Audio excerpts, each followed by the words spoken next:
Hello and welcome to Pro Trader Strategies Market Commentary for Tuesday, September 11th.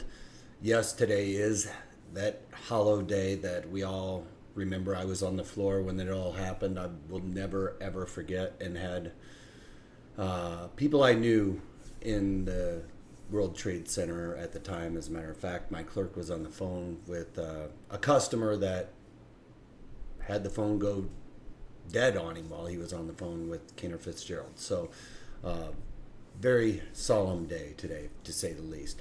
Anyway, let's get on with the overall markets. My name's Eric Wilkinson. Some of you may recognize me as the Wolfman from CNBC, Fox Business, or even the Wall Street Journal for my commentary on everything from economic to geopolitical and market analysis. Please keep in mind that everything that we talk about in these market commentaries is not a solicitation to buy or sell any of these securities or strategies. At the end of the day, I'm here to teach you some different strategies you can then implement into your portfolios, but please do that in your own way.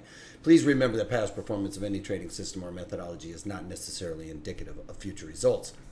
All right, having that out of the way, let's get it on with some economic data. Across the pond, we got Great Britain hourly average earnings came in at 2.6% better than the expected 2.4%, and the unemployment rate stayed unchanged for Great Britain at 4%. Then we got here in the United States, what do we get? Final wholesale inventories downtick to 0.6%, expected to be 0.7%. Now, remember, anytime we're in an economy that's growing, we want to see the inventories decreasing as they move that inventory. And then we also got housing starts came in 101,000, expected to be 113,000 units started. So, that was in Canada. Who cares about Canada?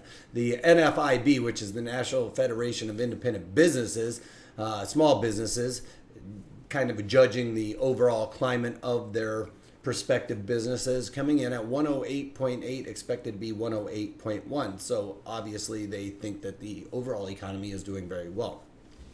And JOLTS job openings came in at 6.94 million job openings, expected to be 6.69 job openings, 6.69 million job openings, and they revised last month's number up quite a bit from 6.66 million job openings to 6.82 million job openings. So companies are looking to hire. Obviously, that probably, obviously, when you're hiring, you are expecting the overall economy to do well, or you are seeing your business really progress.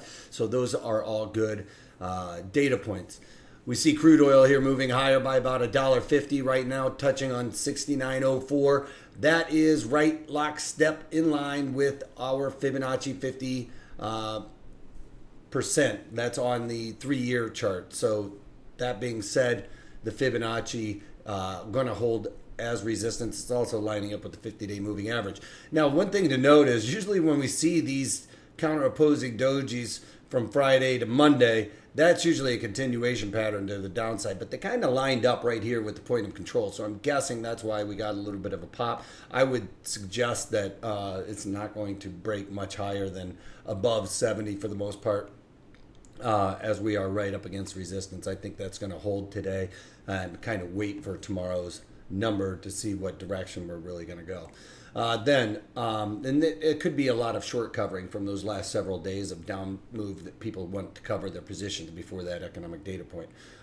Then gold futures pretty much unchanged, down $1 for the most part. But one thing to note is we are below that psychological level of 1,200. Then on to Bitcoin futures. I'm not sure why this squished up a little bit here, but let's stretch it back out.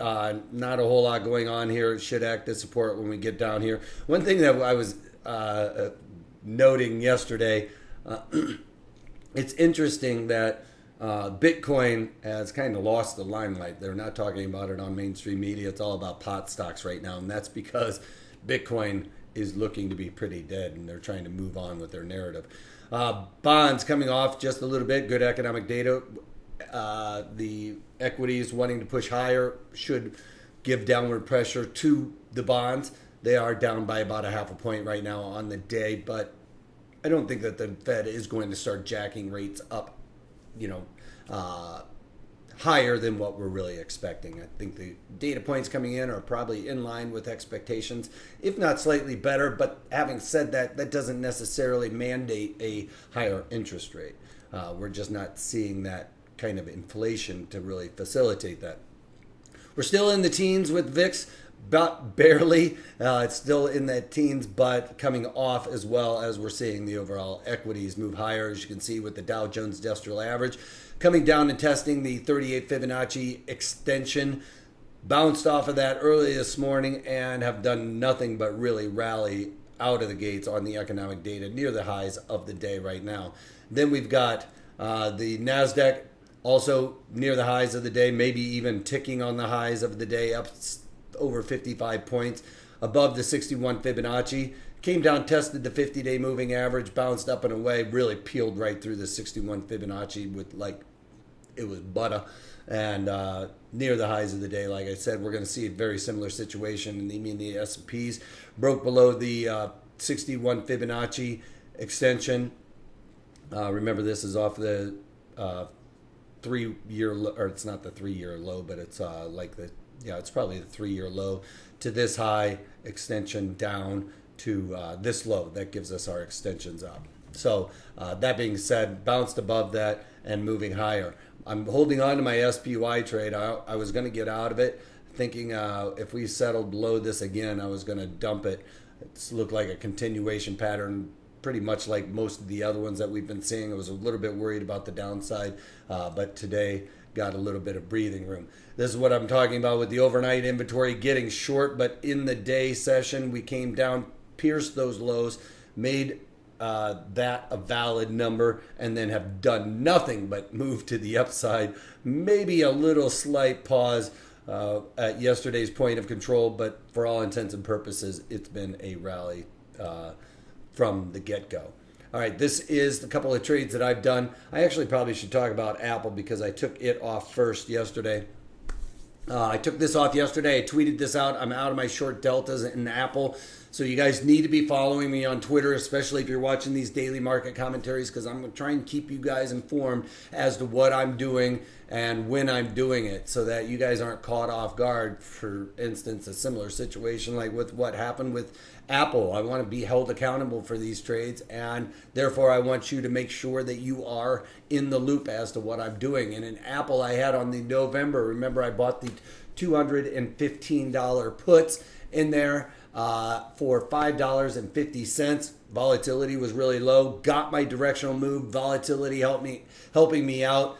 And then yesterday was talking about it in the daily market commentaries. I'm over 50% increase in value on these puts from $5.50 to somewhere around $7. $8.25 or something. I was working a $9 trade in there trying to get it, but then the market started moving. Those puts started getting away from me and decided to cover them for right around, it was $8.05 is where I finally ended up getting those covered yesterday. So out of that Apple trade, obviously today, hindsight being 2020, the move to the upside worked out pretty good. I was waiting for people to come out and start bashing me like, oh, you've got no intestinal fortitude. What are you worried about? There is no chart set up here for a bottom. Maybe this volume node right here could say that that would have been acting as a bottom, but most people wouldn't have picked up on that. I basically am looking at the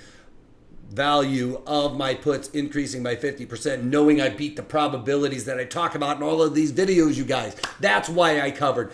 And yes, the chart setup got me into this trade, but when I write it down why I'm getting out, stick to that. That's how you stay mechanical. That's how, when these type of situations happen, you're saved by it. You know, I don't usually look back and see what happened, but because, I did this trade yesterday, I have to look back. And if it were down to the downside, I wouldn't care. But these are situations where you won't always remember that you followed the rules and were better off for it. You just kind of remember those times where you covered by the rules and it could have been better. This is a situation where you need to remember those times where it doesn't work out and it keeps you mechanical. All right, on to BABA. This is a trade that I added. It's got high implied volatility, no earnings coming up in the cycle that I'm looking to trade in. So I played this for the high volatility trade. And in BABA, I went in and did the October and sold the 135 puts in there. That puts me down below this point of control, or at least very close to below this, Fibonacci. With the collection of credit, I've got about $1 risk for that support, but I did those 135 puts and I collected $14 in there, so that puts me down around the 133. The 133 area, so that gets me below this Fibonacci here.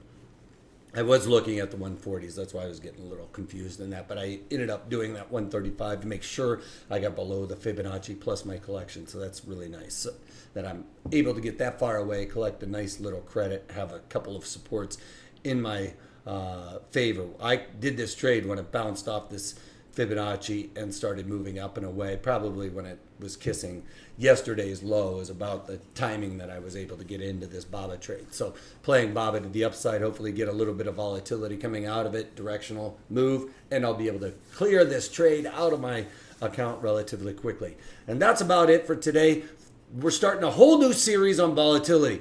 When and where to set up these types of trades because of volatility and when volatility is working in our favor. Okay, so that's what we're going to be working on for this week. All right, so that's about it for today. Other than if you can't take that, take it easy.